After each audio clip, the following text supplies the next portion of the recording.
pura e simples ordenação do cotidiano, que é uma ideia de produtividade inicial, rasa, superficial, sem profundidade, não agrega no sentido de reduzir os teus níveis de ansiedade, porque ordenar o cotidiano, dito isso para não me manter somente na abstração ou na filosofia do conceito, tenha em mente 3 pontos cruciais para uma boa produtividade. Pensar sobre a diferença entre produção e capacidade de produção.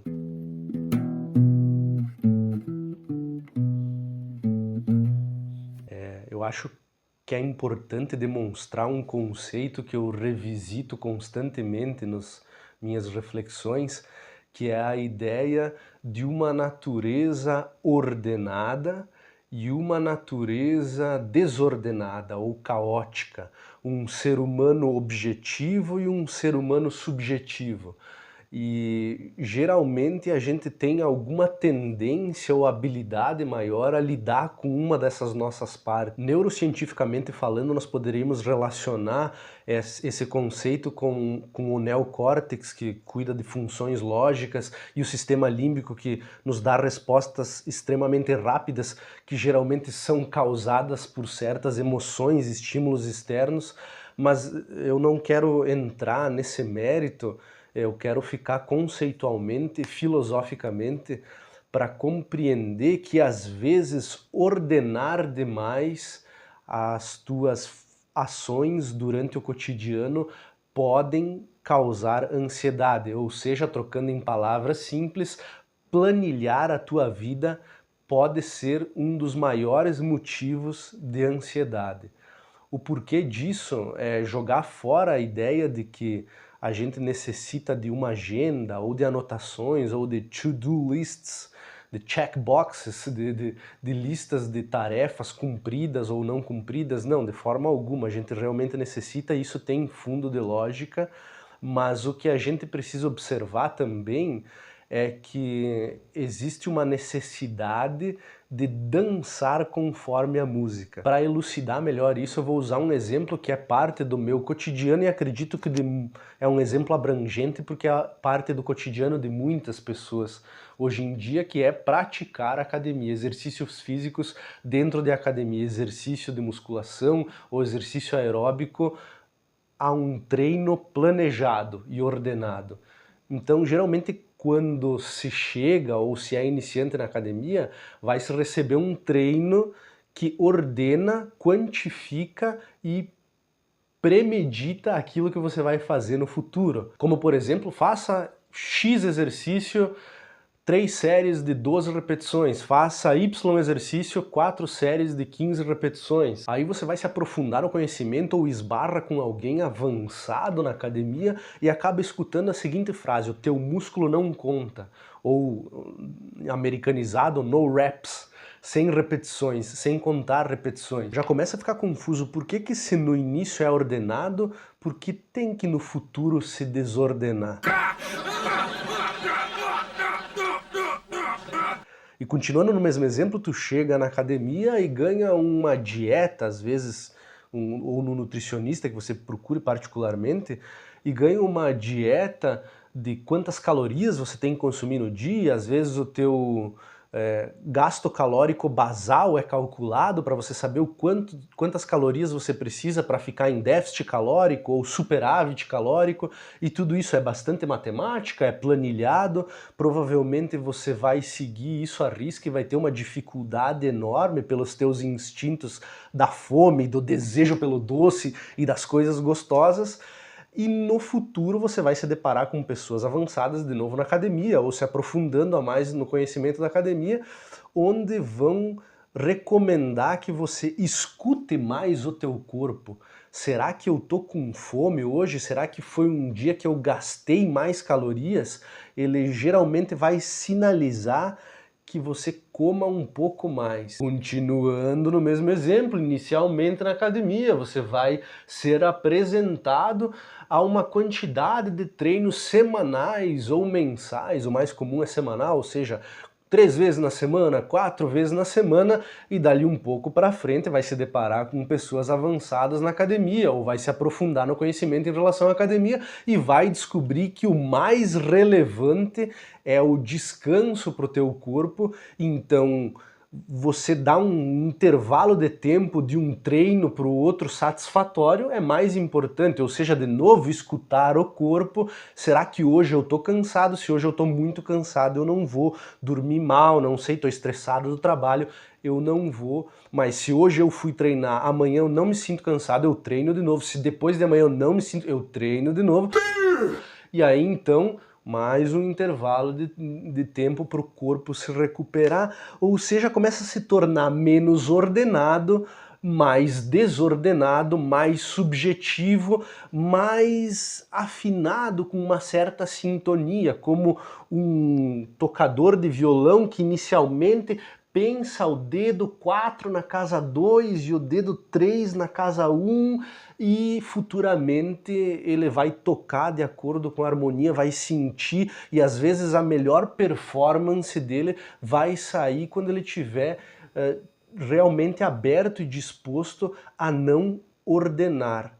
Ou seja, esses exemplos só trazem à tona a ideia de que a pura e simples ordenação do cotidiano, que é uma ideia de produtividade inicial, rasa, superficial, sem profundidade, não agrega no sentido de reduzir os teus níveis de ansiedade, porque ordenar o cotidiano não implica em conseguir realizar a ordenação. Talvez simplesmente respeitar a ordenação que você planejou em relação à produtividade não seja a forma mais eficaz de produzir.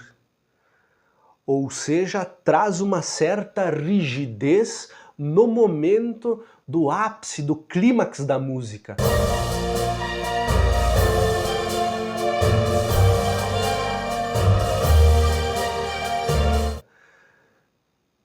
Que talvez nesse momento do dia você esteja propício, apto a ser mais produtivo ou mais eficaz, resolver o problema com maior precisão. Portanto, essa é uma reflexão já inicial sobre a superficialidade e a profundidade de uma certa produtividade. Eu, pessoalmente, acredito que produtividade é uma das palavras mais mal encaixadas na modernidade atualmente e uma grande geradora de ansiedade. Dito isso, para não me manter somente na abstração ou na filosofia do conceito, tenha em mente 3 pontos cruciais para uma boa produtividade. O primeiro deles, o seu pensamento ou a sua melhor ideia não tem hora para acontecer. Às vezes eu estou resolvendo um problema matemático, uma equação, e daí eu chego lá na 7ª, 8ª linha e começo a fritar o cérebro e tô lá, eu não consigo. Eu não vou conseguir. 30, 40 minutos pensando, tá cozinhando a minha mente, eu falo, não, desisto. Vou fazer outra coisa, vou lavar uma louça, vou trocar a fralda da minha nenê. E do nada, o cara tá sentado no vaso, fazendo aquilo lá que é para ser feito, que a natureza chama, e vem, a resposta era essa.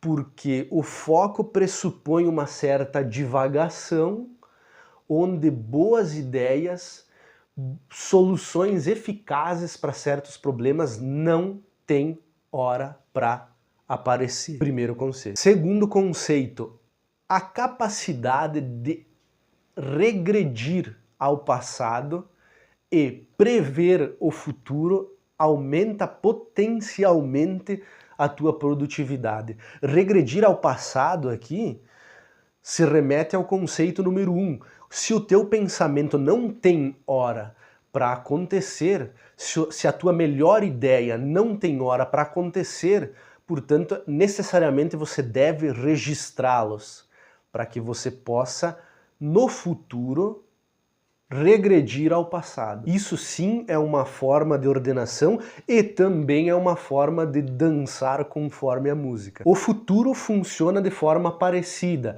O planejamento de uma viagem se chama planejamento porque tem a intenção de predição, de previsão de algo que acontecerá no futuro. Significa que você consegue controlar a contingência com as suas mãos? Significa que você controla a aleatoriedade do futuro com as suas mãos? Não, mas significa que você se prepara ordenadamente para quando o samba tocar, você conseguir dançar. Portanto, não se esqueça de avaliar o passado e o futuro, a capacidade de regressão e de previsão. Com certeza o desconhecimento tanto do passado quanto do futuro é um motor gerador de ansiedade.